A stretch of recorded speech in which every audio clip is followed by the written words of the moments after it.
L'eurodeputata onorevole Rosanna Conte della Lega ha portato a Bruxelles al Parlamento europeo l'Orchestra Sinfonica del Veneto che si è esibita in un concerto Europei is Now. Orgogliosa l'eurodeputata di aver portato nel cuore dell'Europa i giovani musicisti del nostro territorio, un'espressione della nostra identità regionale, ragazzi che hanno potuto vivere un'esperienza importante e un'opportunità di crescita professionale, eccellenza da valorizzare.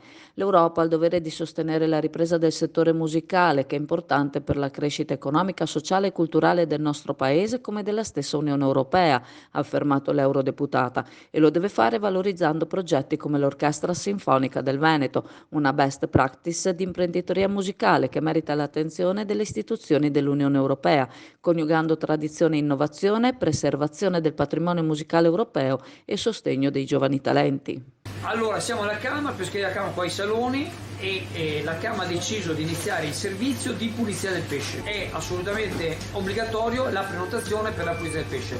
Se qualcuno giustamente vuole prima venire a vedere il pesce, voi sapete che qua avete il prezzo, avete la qualità, per la pulizia passa magari il pomeriggio o passa più tardi. La prenotazione si chiede almeno il giorno prima e al numero WhatsApp 334 6698 158. Vi ricordiamo che venire qui in pescheria è comodissimo, c'è un ampio parcheggio, quindi diciamo evitate qualsiasi tipo di stress.